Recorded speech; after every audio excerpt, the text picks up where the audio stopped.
Tonight, I can report to the American people and to the world that the United States has conducted an operation that killed Osama bin Laden. Where we continue to follow the capture and killing of Osama bin Laden now. Those are just some of the scenes overnight as thousands of Americans gathered in celebration of Osama bin Laden's death.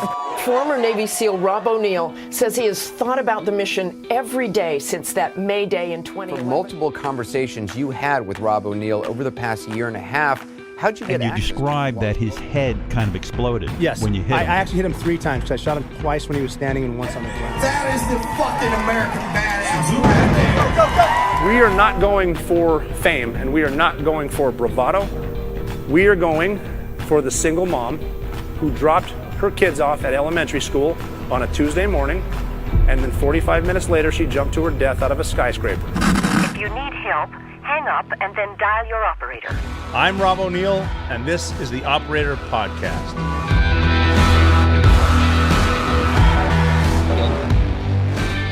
Welcome to the Operator Podcast. This is episode 120. I'm your host, Robert J. O'Neill, former Navy SEAL. In between my old studio and my new studio, so I'm playing with a couple things. If you're watching, you can see the guitar. I'll tell the story about the guitars one of these days. They're not. I don't play them. I don't know how to play, but got them here and working on it. Not sure the camera angle because you can see my desk right here, and I don't know if you want to see my notes or not. Little phone, whatnot, but interesting week. I am going to get on the road. I'm going to travel a little bit, so. If you want to follow me at Mchooyah, Mchooyah on Instagram and X, I will show you where I'm going. It's going to be kind of fun too. Hopefully hit a range or two, and then the shooting range, and then maybe some golf. Which means I'm heading south, I guess, where the sun's shining and it might be nicer. But this week has been pretty busy. A lot of funny stuff, political stuff, appointees. Are going through their confirmation hearings. Pete Hegseth had his for Secretary of Defense, which it was pretty interesting. If you didn't watch it, you could probably catch the highlights. It was, it's the same thing it always is. They're trying to ruin his life. We saw it with Brett Kavanaugh when he was doing the hearing for the Supreme Court. We've seen it before, all the way back till whenever, and all they try to do is destroy you. They don't really care. They go after your family, go after your personal life, go after your finance, whatever they can find, and all they're going to do, it was the Democrats this time, all they're going to do is yell at you. All they're going to do is filibuster and yell and get their points across, not wanting an answer. They just want to get their clicks. They want to get their street cred so that they can win their next primary. Tim Kaine, he was Hillary Clinton's running mate, if you remember, 2016. Someone, he's in Virginia. He's a senator from Virginia. I lived in Virginia for a long time. I know we have hairbrushes there. Someone get Tim Kaine a hairbrush. Did you see him? It looks like he just got out of the lab inventing the flux capacitor. Like he's just being a dick. Senators yelling at Pete Hegseth, who's a friend of mine. I love Pete.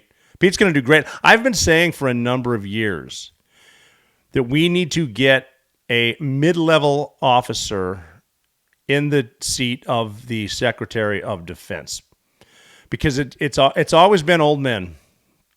And, I think we need some youth. We need some outside the box thinking and some fucking energy. And Pete showed that today. And patience, my God. Some of the stuff that was being said to him, I get asked if I'm going to run for office or get into a cabinet position. I doubt it, man. I don't know if I can go through one of those Senate hearings without slapping some jowls around.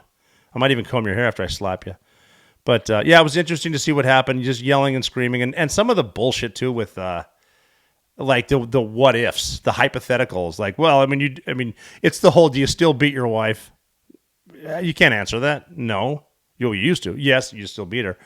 And they're doing that. And then Tim Kaine's like, well, you would agree that if you beat your wife, you shouldn't be Secretary of Defense. And Pete's like, it's hypothetical. But I'm like, I mean, I also like if someone steals a fire truck and runs someone over, then sprays them down with the hose, they shouldn't be Secretary of Defense. It was ridiculous. It sounded stupid. The Democrats sounded bad. I'm going to be honest. They didn't sound good. It's almost like the death throes of a country who's completely turned. They want to see some new blood, which, Donald Trump's going to shake things up, and new blood being Pete Hegseth. So I think he's going to get it. I hope he gets it.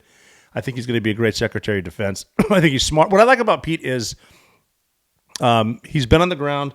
He was a guard at Guantanamo Bay, so we'll talk about Guantanamo a little bit later today too. He was a guard at Guantanamo, which means you get to see the enemy up close. You get to see what evil is, and you get to see their true belief that you're not going to win hearts and minds by bringing these terrorists tea and cookies. They're believers, and they are going to be martyrs. And they've had some that they just released say, they said back in the day, years ago, that if you release me, I will kill more Americans. And they're not lying. They're going to. They're going to try. But the borders have been open for 4 years now. The new administration is coming in next Monday. A lot of damage is done, so we're going to see. We're going to see what happens. And if the idea of having a mid-level officer in there doesn't work, then I'll be the first to say, well, that didn't work, but it will. What I also like about Pete is he played basketball at Princeton, and he was known for being the hardest worker on the team. And what that says to me, being not necessarily a junior officer, but a mid-officer on the ground in Iraq, you're dealing with your troops, and so you get the pulse of the men. If you're known as the hardest worker on the basketball team at Princeton, which he was, just busting his ass to make the team, you're a team player and you're willing to work hard. So the energy, the youth, the kick-ass hair. Let's be honest. Pete's hair looked great. And see, I was talking about Tim Kaine's hair. Pete should have lent him a brush because Pete's hair was dynamite. And a little silver streaks. Don't tell him I said that, but he's seasoned, if you will. But what I noticed about the hearing, other than buffoonery, there's a couple things I noticed. But if you didn't watch it, I'd recommend getting the highlights. But it's crazy to watch these senators sit up there high and mighty. And they're doing this. The Democrats are doing the same thing they always do. Sexual assault, LGBTQI, abortion, obviously. And then transgender stuff. That's what they throw at you now, too. And Pete's coming in there with a different attitude, saying it shouldn't be the military shouldn't be a social experiment, which it is, because a lot of politicians use that because a lot of politicians, regardless of what they say, don't really care about the troops. They certainly don't give them, they don't pay them a lot. But they can test things. And we saw stuff when, I think before we invaded Iraq, I don't know, 7 to 11 shots of anthrax that we were all it was mandatory. We got them, and smallpox vaccines. Like, thinking back, back then I was all about being the warrior, defending democracy. But now I wonder who's invested in those companies that make those vaccines? Because anthrax, I mean, yeah. Anyway, we got a lot of them. That's why I didn't sweat the COVID disease. A lot of vets shouldn't sweat the COVID disease. Sweat the COVID vaccine because you've been vaccinated a ton. Remember, that's one of the first things that you do in boot camp is you walk through this assembly line and there's people on either side just hitting you with vaccines, which was good for some of my dirty dick friends because I think they got rid of syphilis. That's neither here nor there. But it amazed me that they can sit up there and just be high and mighty. Like, the one thing that stood out, okay, it was one of the female senators. I forget who it was. I think it was a senator from Hawaii who said something that Pete said in his book, and she said, "Well, that's just hurtful. That's just mean." Okay, so they don't want you to be mean in the military. Now, I'm picturing the 18-year-old kid from Arkansas who went to Paris Island to be a Marine, and the first day of boot camp, after he gets off the bus, he's got 5 hardcore drill instructors in his face, yelling, spitting, just saliva flying all over you, scaring the hell out of you. I mean, that's hurtful, but Marines do it, and the military does it, and it's not social experimentation. You gotta there comes a point where you get a haircut, get uniform, and you're not special. That's why we have uniform haircuts and uniform. I mean, we used to. I've run into Army guys at LaGuardia in New York, just full on beard, lazy, wrinkled. What was the saying back when I went through boot camp in 1996? You look like you just got shot out of a wrinkle cannon. But just anyway, but uniform, good uniforms, good haircut. You are not unique. And the problem is with the social experimentation, they're trying to make the military unique and just be yourself. And that's nonsense. That's not what the military does. And hopefully with trimming the fat and making it more efficient, we're going to see that. We're going to see Pete yesterday, kept saying lethality, lethality, lethality. And that's what President Trump's going to want. And you're going to see it with Hamas. You better release, you got like 5 days to release those hostages, or at least proof of life and or death. You think it's bad now, it's going to get worse. And I'm going to do a thing about Hamas too, because Hamas doesn't want the two-state solution. Hamas needs Palestinians to constantly be refugees. We'll get into that later. I don't want to talk about it because I want to go back to the high horses over in DC. So they're talking about the DEI stuff, the diversity, equity, inclusion, and they're concerned. Like one of the senators brought up women's health care, which means the taxpayer should be paying for women to go get abortions in different states because the MAGA Republicans get blah, blah, blah. No, they gave the right to abortion back to the states where they should, and the military should not be paying for your abortion. They shouldn't be flying you somewhere with per diem and a hotel room and an abortion and then recovery time. That's the problem. And it's never been, I've said before, if you can meet the standards, then you should be able to do any job. The problem is they start lowering them always. And like Pete said today, it wasn't the women in combat. It was the rucksack it weighs the same. The gun, the 240 Bravo weighs the same. It all weighs the same.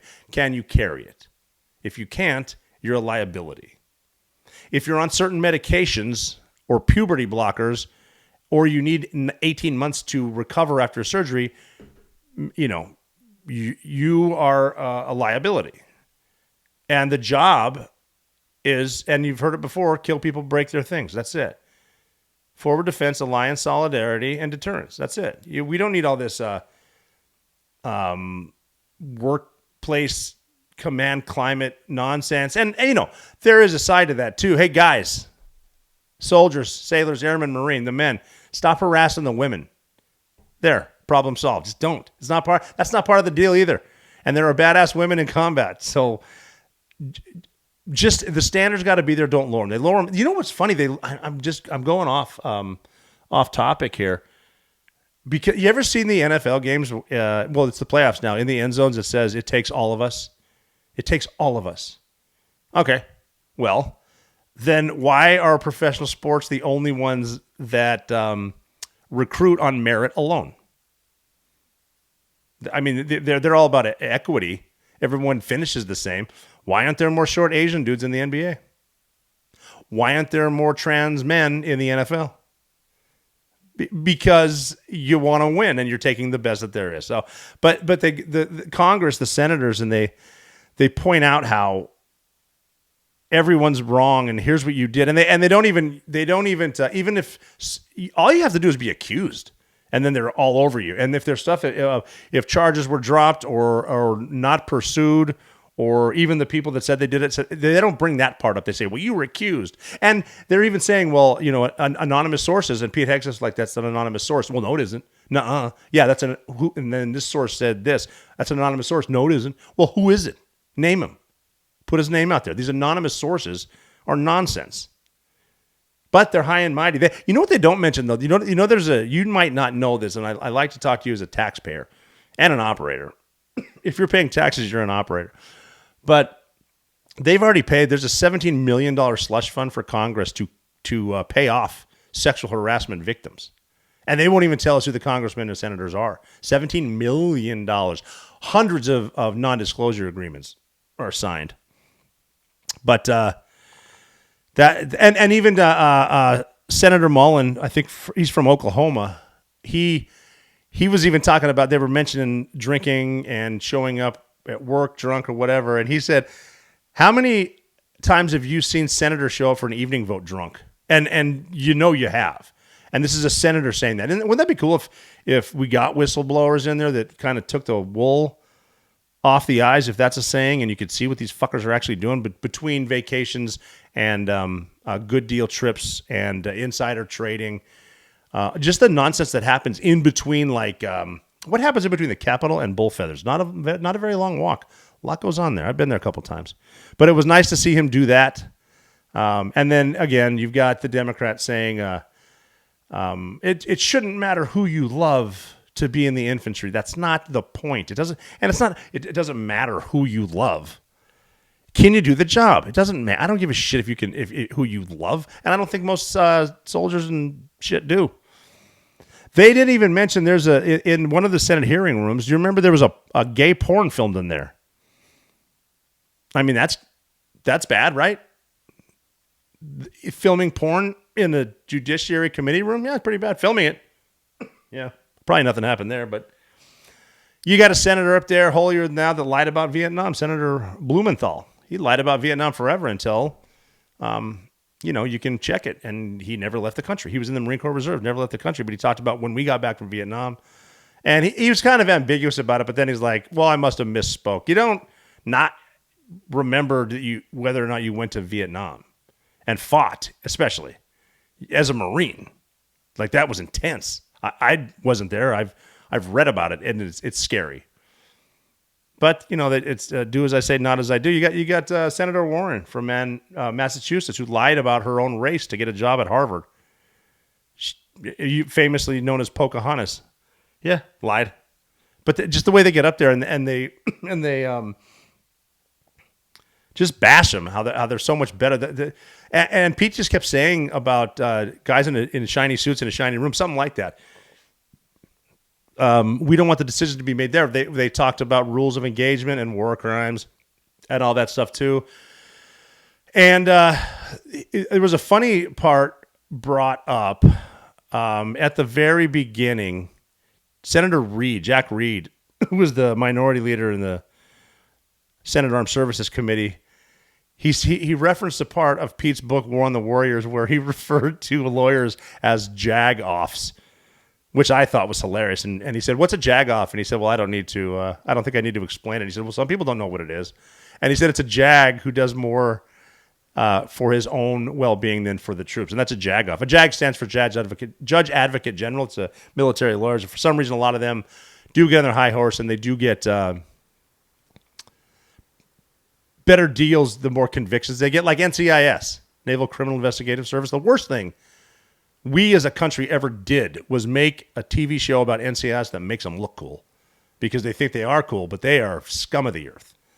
But they get promoted or something if they burn someone. So they'll come in and be all buddy-buddy and just for their own personal advancement. And the same with the rules of engagement. I'm convinced some officer somewhere gets a Bronze Star without a V for writing new rules. What can the shooters do on the ground? What can the operators do? How can we make it harder for them? And that's all they're doing is making it easy for the enemy. But this is what's coming, trimming the fat. I'm never going to be in a cabinet position, but I'm tempted to be a hatchet man at the Pentagon. Pete, give me a call if you need to. But the accountability that's coming in, Pete brought up a really good point too. He mentioned, I might bastardize this saying, but he said if a rifleman loses his rifle, he gets fired. If a general loses a war, he gets promoted. Pretty deep. I think it was mentioned, too, that we won World War II with 7 4-star generals. Today we have 44 4-star generals and admirals, I'm assuming. I wrote that one down, but I just like the energy. Did you see all the veterans that were there in the hearing, too? Pete got a standing ovation when he walked in. And a USA chant. And that was legit a USA chant, not like the fake one at the DNC that they tried to do when they were hanging up American flags with one hand because they were holding their nose with the other. But the point of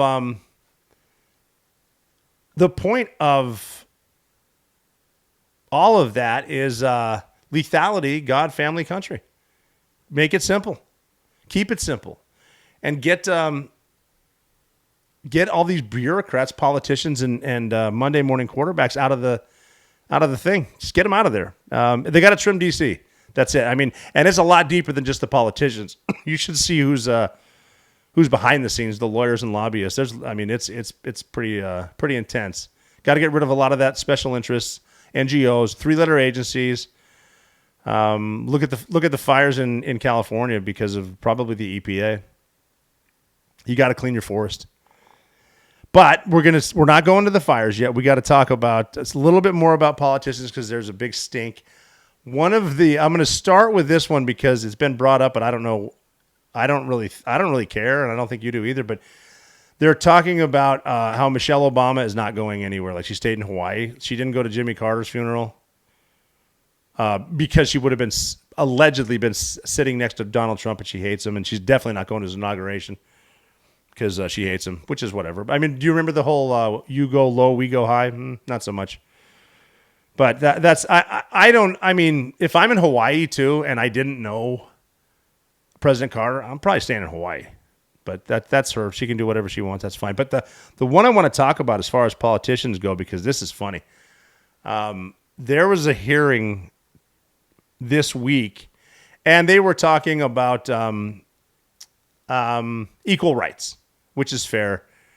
I think MLK Day is coming up. Isn't that Inauguration Day? I think it is. And they were talking about that. But then obviously there was a Democrat from Texas, Representative Jasmine Crockett. And she was I'm not quoting here. I'm just saying what I remember, so I could be off. But she was talking about equal rights, which is great. But then she got into obviously transgender stuff. And Representative Nancy Mace, who's getting pretty famous from South Carolina, she's a fighter. She started talking about, hey, equal rights does not mean, there's something like there needs to be a place where women can go, a safe, and Democrats should love safe spaces, a safe place where you can go and get dressed or get cleaned up and not worry about a man being in the locker room. And again, trust the science. There are a man and a woman. And so anyway, Jasmine Crockett, Congressman Crockett said something on the lines of "child, please" or something like that, and Nancy Mace lost her mind. I'm not a child. I'm a grown woman, and she was yelling at her, and it got to the point where she said, "You want to take it outside?" Hey, now, yes. The reason I want her to take, why I want Nancy Mace to take Jasmine Crockett outside is because Nancy Mace used to work at Waffle House. Let's fucking do this. Oh, man. So, not going to get too political. Again, I think we just covered that. The hearings are going to be, I think Pete kind of paved the way, and they're going to fire right through because he did a good job. So, let's get away from that. But the fire's obviously decimating Southern California. That's really sad. It's to see people lived in some of these houses for like 50 years. There was a dude on TV that... he said, he's pointing to a pile of rubble. He's like, yeah, we just celebrated Christmas by that chimney, and we always have, and it's just gone now. It's just sad to see what's happening. But this is this is a result of failed policies. And that's just the truth. It's not they're obviously the Democrats come out and say it's climate change. Even now, I think the past 2 years have been cooler in LA than like the previous years, something like that. Whatever. Climate change doesn't start fires. There's been fires in California every single year since the beginning of recorded history. There are fires there. And I mean, right now that you're seeing what happens with incompetence. You're seeing what happens by hiring people based on not based on merit. That's it. We're going to leave it at that. People who can't do the job. That's not what's happening. And then I mentioned 3-letter agencies earlier. A lot of these climate fuckers, they always talk. If it's not a flower that's threatened, it's an owl or a squid or a squirrel or a snail or something, whatever. And so you can't clean the brushes. You can't clean the forest. You can't. They won't let you in there because you can't walk there. I've seen it in training. There's certain places you can't train because of the goddamn Japanese wasp or some shit. So you're not if you don't clean up the forest, Mother Nature will, and Mother Nature cleans it with fire, and the winds don't help. But you got kindling there, man. Like there are natural disasters. There's gonna be tornadoes every year in Oklahoma, in Arkansas, in Texas. There's gonna be hurricanes in Florida every year. The difference is Florida's prepared. My wife works in the power line construction industry. When the storms come and they have the trucks lined up, the engine's running, ready to get on the poles, put up new poles, put up new wires, get the live wires out, get the electricity going. They're ready. They evacuate when they need to. Florida's ready. California knew this was coming. Gavin Newsom, the governor, knew this was coming. The mayor, who was in Africa at the time, they knew it was coming. And you got to be prepared for that. How do you prepare for that? Well, you fill the reservoirs. You don't lie about them being filled. You have enough firefighters and trucks that work. Test them. Work. It's like a dip test before you go on a combat dive or a combat swim. Make sure everything works. Make sure they're there. And at the first sign of a fire, you put it out. The reservoirs weren't full. I don't know that. I wasn't there either. I don't know the truth about the no water in the fire hydrants. I don't know. It could be true. It might not be true. But from what I've heard, it's true. It needs to be running, especially during this season. You know the Santa Ana winds are coming. You know a fire's going to come. Look at all the homeless people. They light fires. A lot of them are smoking a lot of drugs. They start fires because they're cold or to eat or whatever they're doing. They're starting fires. I mean, there's stories too. They're saying they caught an illegal immigrant with a blowtorch. Maybe.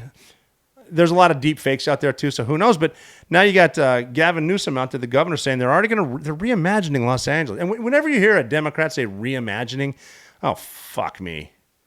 What are you going to do? So it's almost like they're going to want to rebuild Malibu and rebuild Los Angeles to all these green specs because you got a group of people here who can't put out a fire, but they can change the climate of a planet by charging you more money and being a bigger pain in the ass.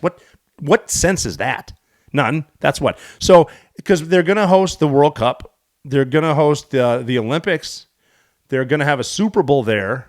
So they got to reimagine, and they're trying to get federal money. I think part of the thing was they're throwing all the taxpayer money at homeless stuff, at BS causes, because they know the feds are going to bail them out because Joe Biden's in there and he couldn't hit his ass with both hands.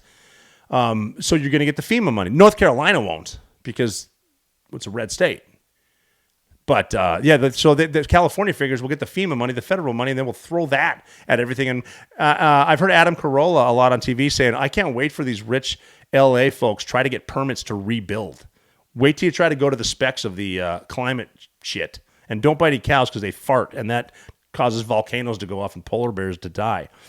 But now they're asking for federal money, and I think the Trump administration has hinted that they're going to put restrictions on it. I heard somebody in the administration say that, and obviously they're up in arms. Oh, no, they're not keeping it just because they don't like you. They're keeping it because they know what you're going to do with it. It's like sending Hamas a bunch of money for humanitarian aid. It's going to Hamas. It's going to the leaders. They need to be accountable for every penny. They'll shit billions. We just pay the salary for teachers in Ukraine. We gave a bunch of fire stuff to Ukraine. We got money for that. Anyway, I'm saying, obviously the people that are there that need help, they need help now, but it needs to go to those people individually, not to the government out there, which, I guess I'm just spitballing like that's ever going to happen. But,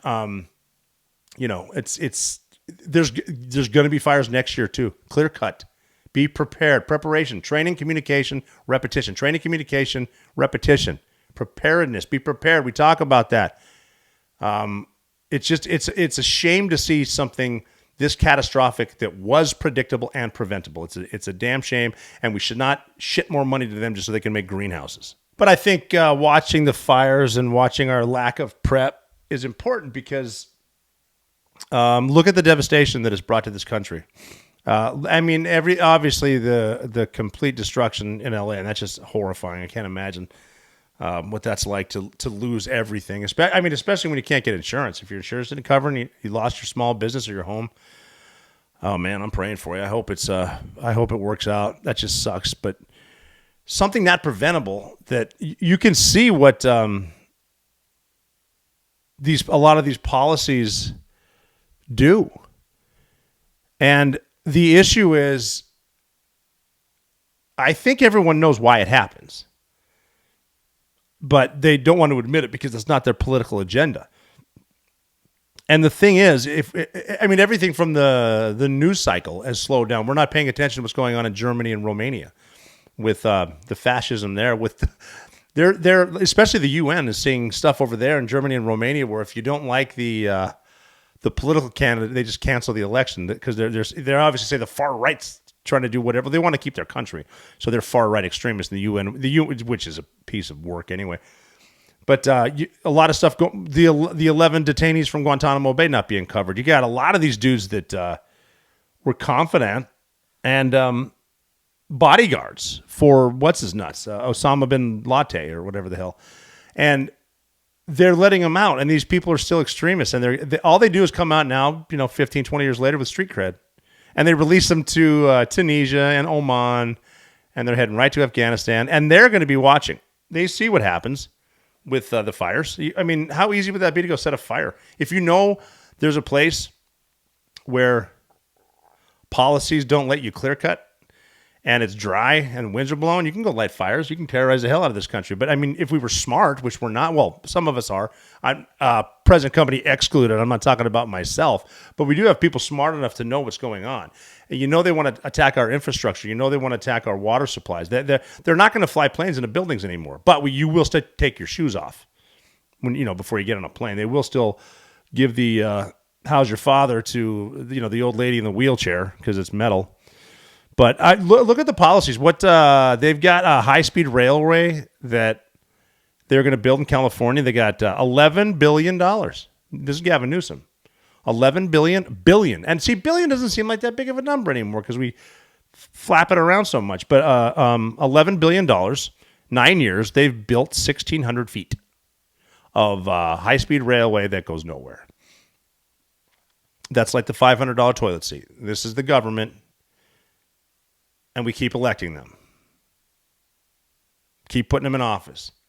Keep calling them lawmakers. I love how they're up there, too, on the thing saying, the distinguished, you're not distinguished, you're a piece of ass. Well, not a piece of ass. Well, it depends on, how you roll in that chamber, but whatever. But see, the policies come back to bite you. A lot of the AOCs took the she, he, or she, her out of their thing because it's not cool anymore. Starbucks. You have to buy something to go to the bathroom now. Remember that? Love trumps hate. Come use the shitter. But they're realizing, this is bad. So now you got to buy an $8 coffee to drop a deuce. So that 8 plus 2 is 10. But that's happening there too. And there's a Caliphate conference coming up in Canada. There's it's an annual Khalifa to 2025 in Hamilton, Ontario. And they're holding, what they're saying is, so this is a terrorist organization. They've been labeled it, but they're not, they're saying, no, we're not. They're saying, nuh-uh. So Hizbut Tahrir is what it's called, its annual event. And they're objecting to it, but they're saying, we're peaceful. We just want to turn the world into a caliphate. So everyone can have peace. Because, Sharia law seems cool. But they're doing that in Canada, so good job, Canada, on that. But again, these guys are watching. We're letting them go. I mean, we're taking. I brought it up last week, man. It's like in a fight. Don't let it go to the judges. Don't let it go to the lawyers, because they again not the lawyers don't have your best interest in mind. They want to get paid, so they want headlines, man. Headlines get famous, all that stuff too. But so we're having the Caliphate conference, and we're letting terrorists go. We're letting terrorists in. We got sleeper cells in the United States. I'm not trying to depress you, and I'm keeping this a short one because I'm going to do some traveling this week. Like I said, I'm going to be posting stuff. I'll be wearing my DMT hat, too. By the way, DMT is the God molecule. It's one of the psychedelics that goes along with the healing and recovering process that's awesome. And these are DMT designed sort of after a golf company that I really like. I have a set of their clubs, too. I don't want to mention them on this show yet, but they're awesome. Great clubs, great irons. I heard they're great. I don't know. I can hit them 90 degrees out the wrong way. But instead of and also, okay, look at me saying no ads. I'm not doing big log ads, but go to mypillow.com and use code the operator. Look, everything from slippers to dog blankets, man. Go there. The operator, save a bunch of money. Get those pillows. They're good. The slippers are awesome. I'm actually wearing them right now. I'm thinking about wearing them on the plane. Yeah, I might. What are you going to do about it? I'll put service animal on my fluffy slippers. Get away with that. But on the way out the door today, because I think it's a short podcast too. I hope you enjoyed it, and I hope I'm making some sense. Put in the comments at McHuya or at the Operator Podcast on Insta what you want to talk about. Because I was able to, someone asked me about the color squadrons, and I was able to tell the personalities, a little bit tongue-in-cheek, because everyone's a bunch of studs there, but I did talk about that. I think I'm going to get some more, I got this place set up for interviews, so I got to get some people here to do some interviews. And when someone yelled, I took my cowboy hat away. Someone yelled at me, my cowboy hat was upside down, I guess, but it's over there. I might wear that next time. But instead of something, this is going to be probably the most motivational conclusion to a podcast I've ever done. I'm going to quote Vice President Kamala Harris. The other day, she was trying to encourage California wildfire victims. She said, and I'm quoting, "It's critically important that, to the extent you can find anything that gives you the ability to be patient in this extremely dangerous and unprecedented crisis, that you do."